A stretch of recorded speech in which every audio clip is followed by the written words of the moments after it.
وَلَقَدْ يَسَّرْنَا الْقُرْآنَ لِلذِّكْرِ فَهَلْ مِن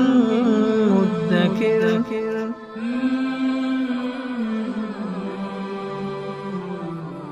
سورۃ البقرہ آیت نمبر 213۔ اعوذ باللہ من الشیطان الرجیم، بسم اللہ الرحمن الرحیم۔ کان الناس امۃ واحدہ فبعث اللہ النبیین مبشرین ومنذرین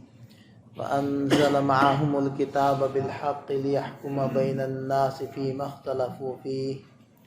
وما اختلف فیہ الا الذین اوتوہ من بعد ما جاءتهم البینات بغیا بینہم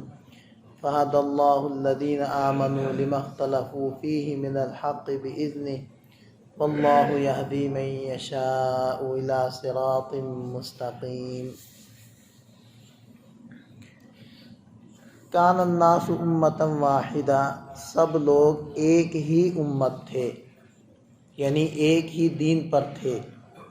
ایک ہی عقیدے اور نظریے پر تھے۔ اور یہ کب ایسا تھا؟ تو ایک تفسیر کے مطابق عالم ارواح کے اندر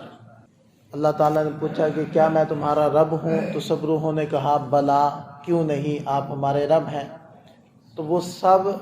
ساری ارواح وہ ملت واحدہ تھی، یعنی ایک ہی عقیدے اور نظریے پر تھی۔ یہ تفسیر بھی حضرات صحابہ کرام سے منقول ہے، حضرت ابی بن کعب اور حضرت ابن زید رضی اللہ عنہما سے۔ حضرت عبداللہ ابن عباس رضی اللہ عنہما فرماتے ہیں کہ سارے انسان ایک ہی دین پر، وہ جب حضرت آدم علیہ السلام تشریف لائے اور ان کی اولاد ہوئی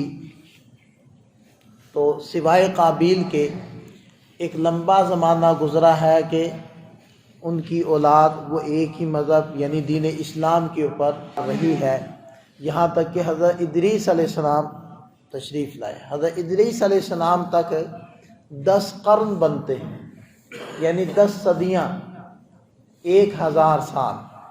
تو 1000 سال تک جو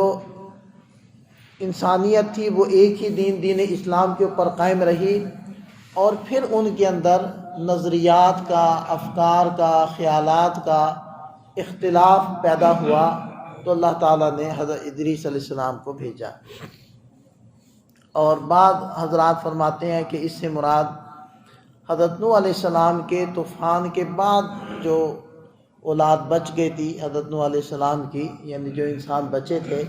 وہ ظاہر بات ہے وہ سارے ایمان والے تھے، تو وہ بھی ملت واحدہ ہو گئی، ایک ہی ملت پر۔ تو بہرحال یہ تینوں باتیں بھی تو یہاں سے مراد ہو سکتی ہیں نا، کیونکہ تینوں زمانے ایسے ہیں کہ جس میں ساری انسانیت ایک دین پر ہے، اور وہ ہے دین اسلام۔ اس کے بعد کیا ہوا کہ اس کے بعد نظریات کا، عقائد کا اختلاف پیدا ہوا اور مختلف عقیدے پیدا ہوئے۔ تو فبعث اللہ النبیین مبشرین ومنذرین، پھر اللہ تعالیٰ نے انبیاء کرام کا سلسلہ جاری فرمایا اور نبی بھیجے۔ وہ نبی خوشخبری سناتے تھے ایمان والوں کو، یعنی جو عقیدہ اور نظریہ لے کر وہ انبیاء تشریف لاتے تو اس کو جو مان لیتا،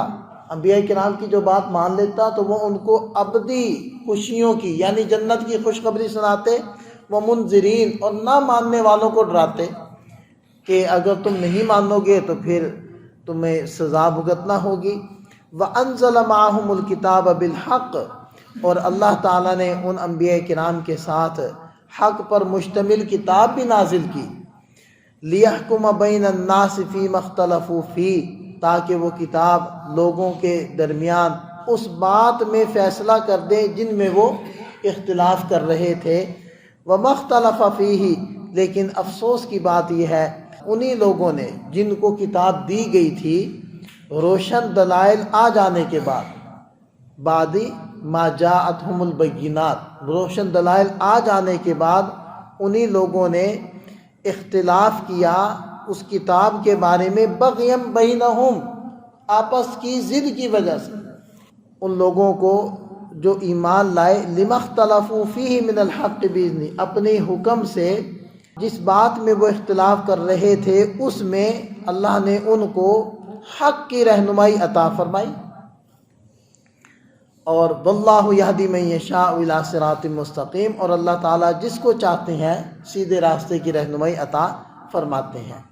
انبیاء کرام تشریف لائے، جو ان کے اوپر ایمان لاتے گئے ان کو سیدھے راستے کی ہدایت ملتی گئی، اور جو ایمان نہیں لائے وہ اسی طرح گمراہی میں پڑے رہے۔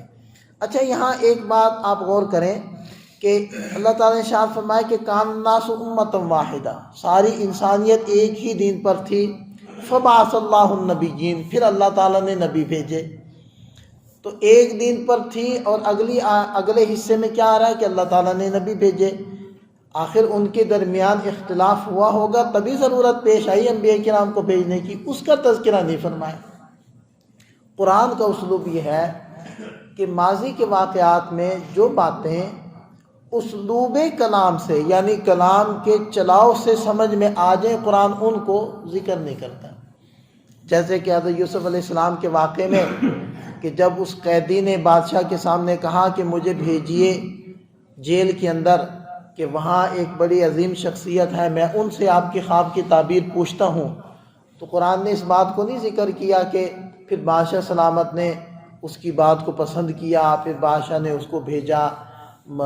جیل کی طرف، یہ کوئی تذکرہ نہیں ہے۔ بلکہ اگلی آیت میں کیا ہے، یوسف ایھا الصدیق،